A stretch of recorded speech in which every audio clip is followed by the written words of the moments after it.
I can introduce our first speaker today. Professor Iadanza is now with University of Siena, but he has been before researcher at University of Firenze, where he started and did also the PhD. Then he had a brief but intense experience at University of Warwick as senior researcher, assistant professor, and now he's back in Italy. And among the several things he has done, he has opened a couple of spin-off. He's an expert of clinical engineering and worked in several hospitals, mainly in Tuscany, bringing a lot of innovation. So I'm very, very glad to have Ernesto here with us today. Thank you, Ernesto, for accepting our invitation. Thank you, Leandro, Carmelo, Arti, Stefano, for your invitation, and Leandro for your very kind presentation. And I'm very glad to be here today. And this is, I guess you know it, this is one of the most important events in Italy, we can say, for bioengineering is the event. So the annual School of Bioengineering. So for me, it's really a privilege to be here today. And I think we could start with my presentation. Is there any mic?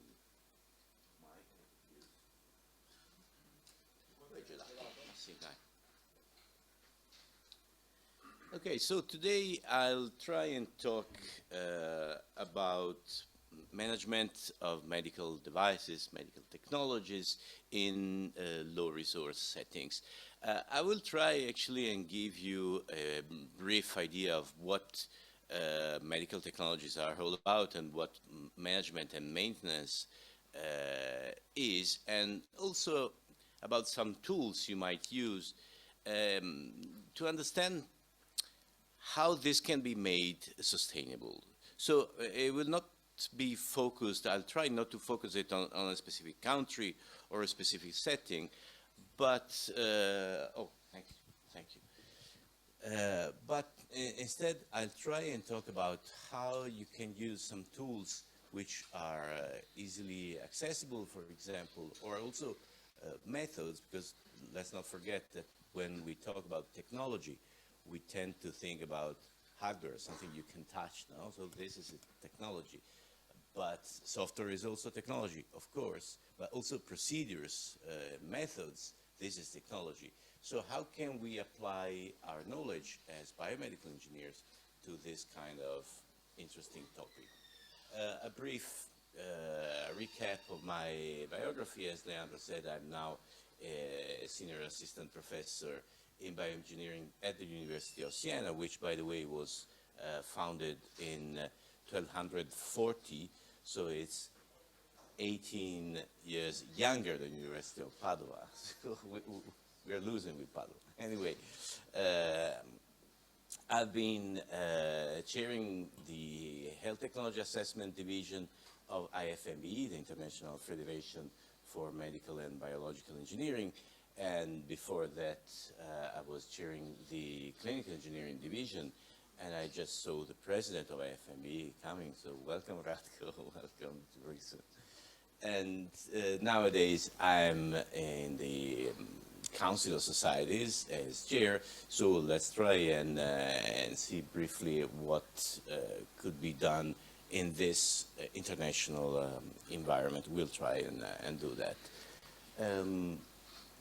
Okay, so this, talking about publications, is one of the best achievements I can count in my CV. So it's the Clinical Engineering Handbook, the second edition. I've been studying on the first edition together with my students, and it turns out that it was a bit outdated because it dated back to 2004. So I was asked to take care of the second edition, and together with many colleagues from all over the world, mainly known thanks to these roles in IFMBE, I could actually try and redesign the book. So the second edition is now completely different from the first one, from scratch. So we had to rewrite it from scratch. And that tells you a lot about how biomedical and clinical engineering, but technology, if you want, in general, is rapidly changing. So something that was true in 2004 might be very outdated today. So occasions like these ones, luckily enough, in presence, are really, really important for our personal knowledge, both in profession or in research, because things are moving really fast in our field. For example, there was this here, Section 12, Health Technology Assessment. You know that HTA is one of the big parts now of clinical engineering and their activities, and was completely missing in the previous edition, just to give you an example, but also introduction to human factors. Yesterday, Professor Fico Giuseppe has mentioned human factors and how important they are in medical devices. And nowadays, in Europe, it is mandatory to have an assessment about usability and human factors in medical devices. So this is something that was completely missing, but nowadays our field is very rapidly changing. So I'm skipping a few slides, I guess. This is really fast. I try not to skip too many. Well, if you want to give a look to my publications, it's just to pretend you're interested. I put a lot of QR codes. So if you want to pretend you are interested, you can just move your phone and scan these QR codes. You will see that I've been doing a lot of research on clinical engineering and a lot of research on decision support systems. That means in applying machine learning, deep learning, artificial intelligence techniques to support problems from the clinical side, no? So to support medical doctors.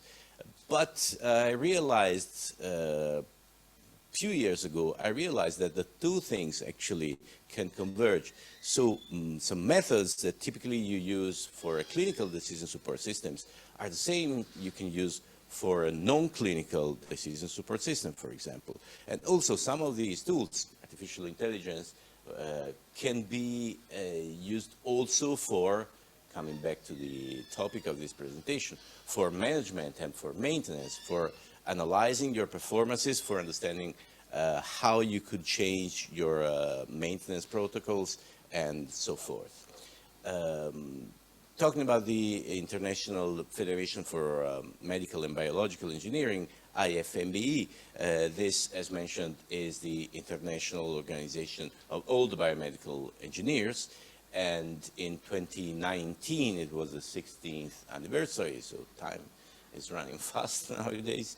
And this is a slide I think you saw also yesterday from Giuseppe, but it's interesting understanding how the overall biomedical engineering ecosystem is organized. So this is IFMBE, and this is our brother society, which is IOMP, Medical Physicists. As you know, there are two very similar things. Now they're managing ionizing radiations, and we're not, and vice versa, but it's quite complementary. So there's a federation, which is a sort of umbrella of the two, which is IUPES, and then we are part of the International Science Council, and then UNESCO and the UN organization. So this is the international positioning, if you want, of IFME. But what is maybe more interesting is that both the federations are NGOs, so non-governmental organizations, in official relation with WHO. As Leandro was mentioning, today, in a couple of hours, we are having some very important representatives from WHO on medical devices. Okay, so this is to give you the idea. This is really not usable to me. If I click once, okay, let's try. This slide might be a bit outdated. President, correct me if I'm wrong. Secretary General, correct me if I'm wrong. But this is what I have. So we have 63 affiliated national organizations. It's more than that. How many? Okay, okay. Anyway, so you will see this growing in what? In 2 hours, most likely. It's going to be 65, 67, I don't know. And as Leandro was saying, we have, well, of course, there's a lot to do. No? There are many gray zones that we hope to make colored. But for example, in Africa, a few years ago, there was just South Africa and maybe Nigeria, which was a bit dormant. But nowadays, we have a new region for Africa, which is the fifth region in IFMBE. So we are trying to do our best to involve our colleagues who are doing biomedical and clinical engineering in sharing their experiences and also, of course, growing, so what we call capacity building. And also some international, transnational organizations like IEEE EAMBES, for example, are part of this large family, which is IFMBE. IFMBE has a Council of Societies, which I'm chairing from now to the next 3 years. And the Council of Societies is actually where all the societies, the national societies, gather for proposing different topics or for discussing some internal affairs of IFMBE. So it is nowadays easier to have a large interaction, also thanks to technology, of course, and web conferences and web meetings and so forth. Okay, this was my introduction. So what medical technology is, which is in the title of today's lesson. Medical technology is quite a broad term, no? But it's not, as I said, just a matter of products, not just a matter of hardware, but also solutions, also services. All this is technology. So when it comes to medical technologies, and we want to obtain some sustainable methods for managing them and maintaining them, what we need is actually to study a bit how we could approach this problem. No? So quite often you will hear health technology management. Sometimes it's used as a synonym of CE, clinical engineering. Actually, management is a part of the clinical engineering field, which is a part of the biomedical engineering field. But one of the most important, also historically, most important tasks management is the maintenance part, of course. No? If you have a car, a large part of the management of the car is maintaining your device, your car. And this is the definition you can find on the Clinical Engineering Division website of IFMBE. So let's try and take a look back to how you could measure performances through some key performance indicators, because this is a key concept. If you want to manage something, you need to measure. Otherwise, you are guessing that something you do could improve the process or could spare you some time or some money. But you need to close the loop. No? You need to feed your hypothesis with real-world evidence, with data. Okay? So you need to understand how you could measure these performances using some well-known key performance indicators, or maybe designing some new ones. So let's go back to 2003, and you will find in an IEEE conference this proposal of quality indicators to clinical engineering 20 years ago. So it was a set of 5 indicators for maintenance, and let's see just 3 examples. One is availability. So, for example, it's just the total amount of time over the total available time over the total amount of time multiplied by 100, and this is it. So defining an indicator is quite easy. What is difficult here is to have an actual affordable and sustainable measurement for this time. So how can I measure it, the time of actual availability? You need a protocol in process to be sure that that device is there and it's used and it's available.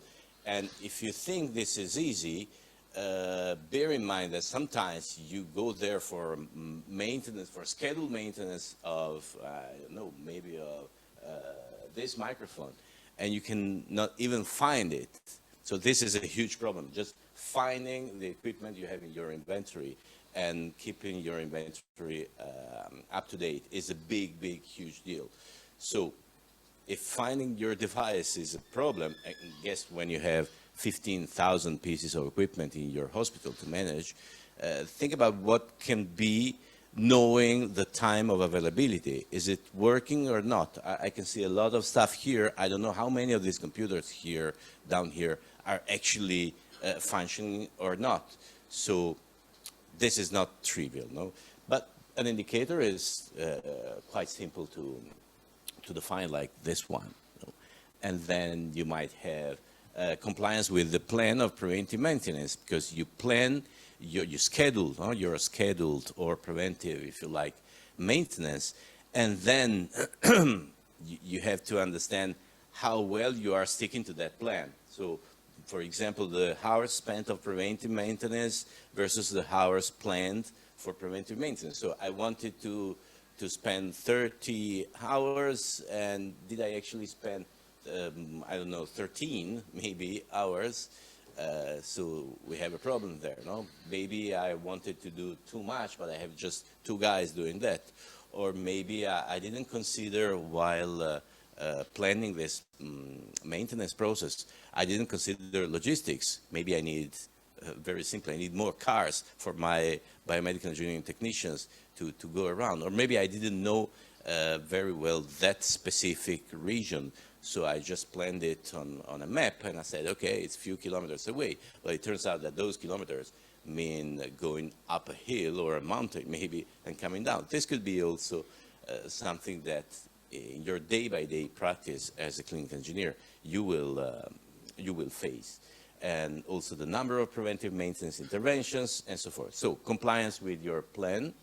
And one more could be the effectiveness and the use of time. Time and costs are the most important, time and money, the most important resources you will have to manage while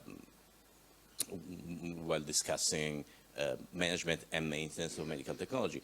So this is interesting, how the approach has changed in the last less than 20 years. So back in 2003, clinical engineering was a matter of screwdrivers. So you are a good clinical engineer and your department is a good CE department if at least 70% of time is used for preventive and corrective maintenance.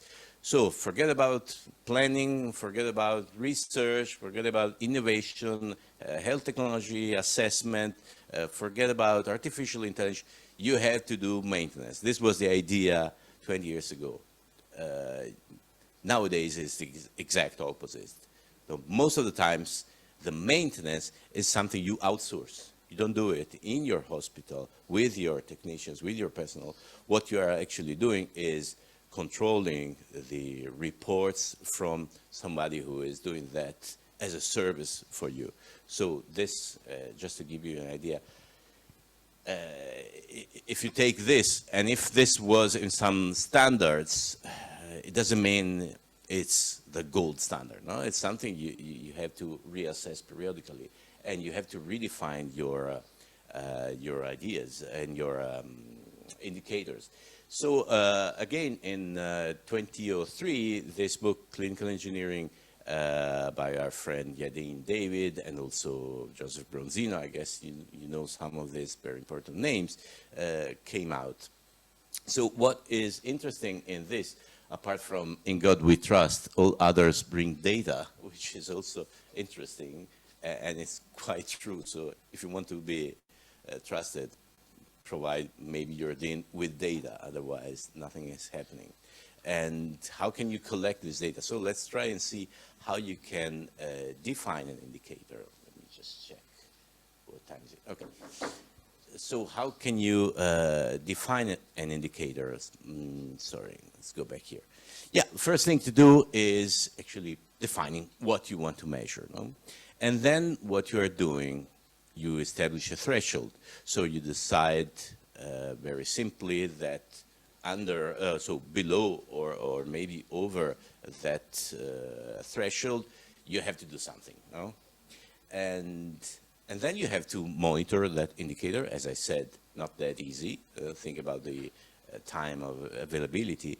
You evaluate that indicator, and then you assess your threshold if it is exceeded or not.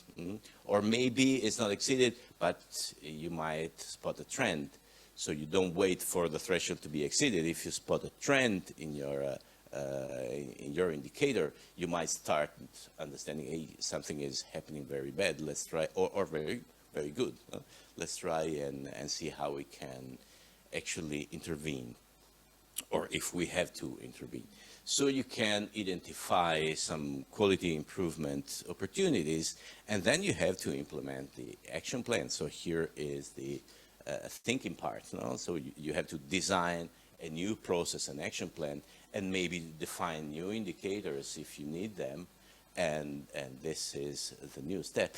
And then, of course, you go back and cycle on this process. So this is how you could define and use whatever indicator you like. So let's move to 2006.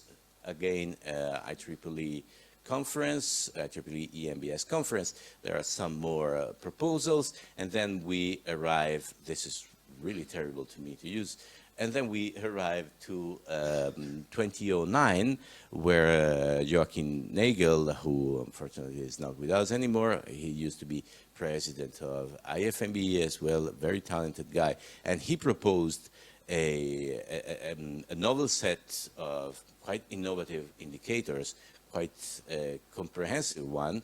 So what he did was, okay, what we need is understanding at a local, a regional, and country level to which degree healthcare infrastructure and management have been established. So let's try and set up the stage, if you want. So let's understand what is the framework we are moving in. And then what is the impact of this healthcare infrastructure and technology management on investments, on service delivery, on quality of care, and patient safety. So we are moving from the simple screwdriver guy to something which is actually engineering. And then how the functioning of healthcare can be measured and can be improved.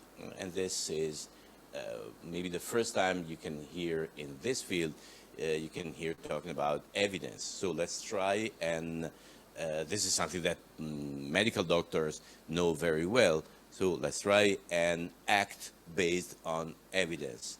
But this is something which is not philosophy. Evidence means going where data are and trying to get those data in an organized way. So they performed a literature search, and they didn't find so much as I show you. There were just a couple of conference papers talking about this. So they proposed a whole new set of indicators. And in the Clinical Engineering Handbook, there's a section 3, which is dedicated to HTM. And there's a very comprehensive chapter 41, which is actually referring to that work from Joachim Nagel.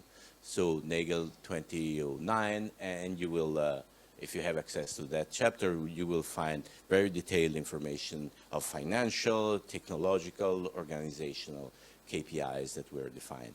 And this section is, by the way, has been edited by Tom Judd, who is the past chair of Clinical Engineering Division, and Antonio Hernandez, who is a PAHO Health Technology Regional Advisor, very experienced guy, very talented guys. So, talking about evidence, there's a definition of EBM, the same acronym of evidence-based medicine, which is evidence-based maintenance or management, depending on the cases, which came in 2010 from my friend Vincent Wang, here with his lovely wife Su Li Chi, and with 3 beers, you can start, planning and designing how many indicators you want, how many approaches you want. So we started saying, okay, we have a framework now. Why don't we try and apply it actually on a real setting? So what we did after that was, okay, let's try and see, and the results are published in this paper in 2019. Let's try and apply this approach to some actual settings, to some actual situation that we could measure.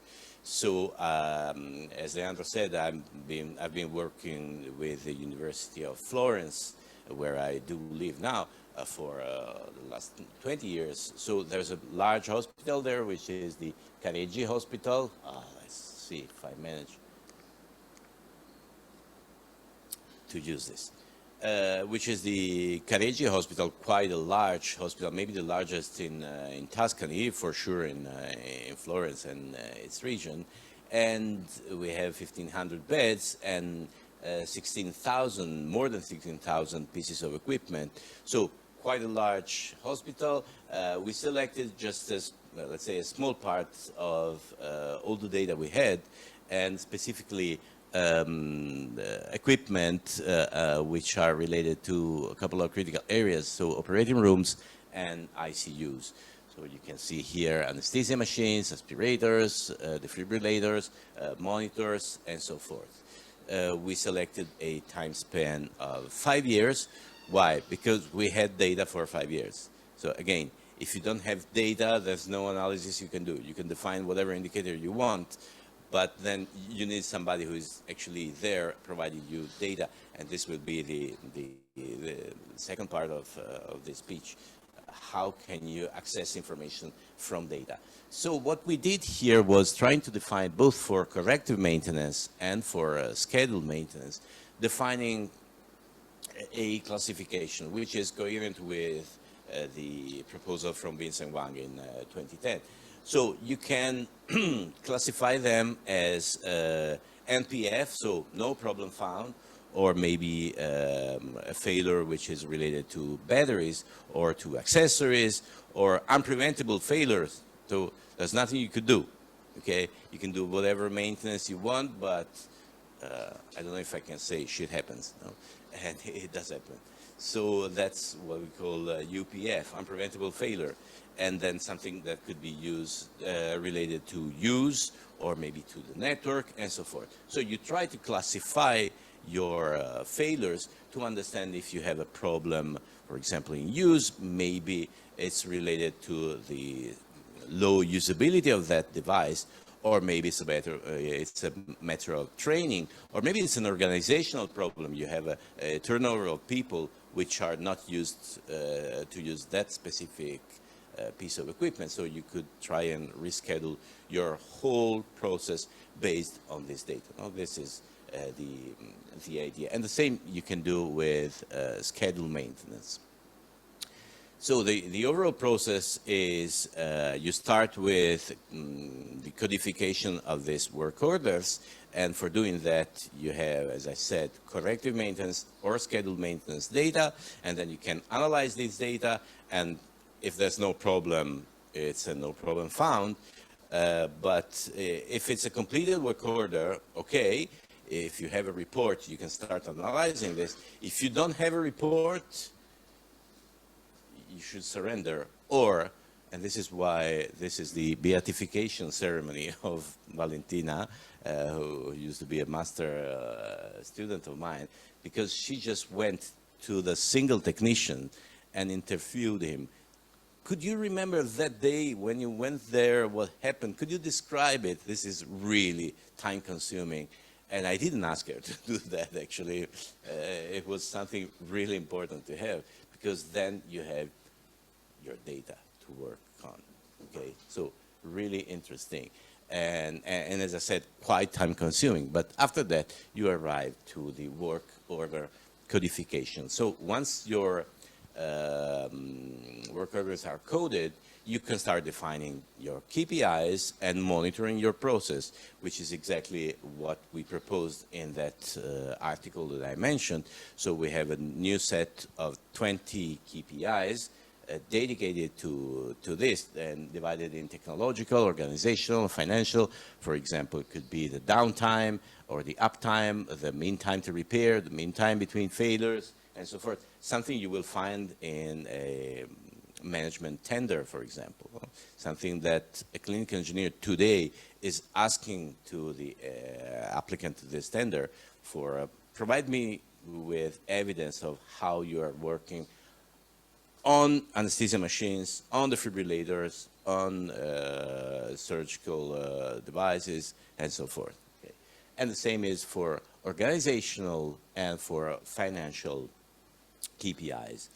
So you can compare these results to literature, and this is what we did. So the first interesting thing is that this is just one example for monitors. So we have quite a similar amount of data and distribution of data. So no fail, and you have here in the scheduled maintenance, no problem found, which means you have a periodic maintenance, technician goes there, everything is working fine. Like when you bring your car every, I don't know, 20,000 kilometers to your technician, and everything is okay, and then you go there for corrective maintenance. So something goes wrong, they call you, you go there, and it's an unpreventable failure. So think about this. Is it worth to have all this time spent and all these costs and all this personnel going there for some of the activities which are not producing actually a reduction in problems you will find afterwards? So this is something, when you think about sustainable, this is what it means. So is this sustainable? Doing something just because, for example, we always did it, or maybe the manufacturer is telling me you have to do that, and this is a huge problem, as you know. Or maybe there's some standard or some laws which are asking you to do that in that way. So this is also something not easy to solve, because you might have your evidence and you want to change things, but then you have boundaries trying to let things as they always were. So, sorry. Okay, other, I don't know how much time I have, maybe 10 minutes? 10 minutes. Okay, so I should skip some of these. This is also interesting. We are starting to propose this approach in public tenders. So this is an actual, this is why it's in Italian, this is an actual public tender for a big hospital in the northern part of Italy, one of the largest ones in Varese. And what they are proposing here in this public tender is to apply evidence-based maintenance methodology and classifying these errors and these failures according to that exact classification codes I showed you. And for doing that, you could also change the software, because maybe you just need one more screen for the technician to classify it instead of going there and interviewing them, or maybe having a text or report. You could just ask him to classify your faults if your software is changed accordingly. So, okay, I guess I could skip this as well. And let's move to this core topic. So, how can you extract your evidence and your information from data which are textual data? And nowadays there are technologies based on artificial intelligence which can help you. So I don't know if you are familiar with sentiment analysis. Sentiment analysis is something which is actually used in market, it's used in politics, it is used in healthcare to understand how the professionals or maybe the patients are perceiving a treatment or the use of a specific device and so forth. And they do that by using natural language processing, which is part of artificial intelligence. We have a research in place for trying to, and actually we have Alessio Luschi here, who is in his third year of PhD on this specific topic. So we are trying to use those technologies for classifying in an automated way, starting from the test, from the narrative, some of the work orders. So there are different approaches, like the traditional bag of words. You have sort of two bags, one for the good words, one for the bad, if you want. No, so I want to know if people is talking about me in a good way or in a bad way, and depending if I have one word from the left bag, I will have a thumb up, or maybe in the other case a thumb down. This is the easiest way to represent bag of words if you want. Or a word embedding, where you try and cluster and find trends to understand how they are linked together in a sentence. And then you have term frequency or inverse document frequency. Think about the Bible. The most frequent word in the Bible is the word "and," which is not the most informative. No? So having a high frequency doesn't mean you have a high information. So you have to put in relationship the frequency and also the information which that term is bringing with you. So not an easy task. And of course, deep learning. So we are using Google BERT, which is a quite advanced model. The drawback, talking about sustainability, is not free, or is not going to be free forever, and it's a bit of a black box, so you don't actually know exactly how it works. So it is also prone to some bias, which is something at least you should be aware of, and then you use it, but you should be aware of it. So where you can find some data? Well, there are some spontaneous reporting systems, and some of them are mandatory, like the new one in Europe, the UDAMED, the European Data Bank of Medical Devices. But there's an old one which is very, very full of information and data for 20 years now, which is MODE, Manufacturer and User Facility Device Experience Database from FDA. So you can just go on the FDA MODE website and you can query it right now if you want. There's a lot of information there, and how it is, it's sort of a report like this. So it's a textual narrative, and this means that if I want to understand what happened here, or I use my brain and my competence to try and say, okay, this was related to battery, this was something related to accessory, or maybe it was a usability problem and so forth. Or you try and use artificial intelligence to classify these reports in an automatic way. This is what we are trying to do now. And Alessio is focusing now on HITS, so health information technology adverse events. And you know there's, and this is quite clear here, there's a huge, huge raise in the health information technology adverse events. Of course, because information technology is now pervasive, so it's quite often the problem.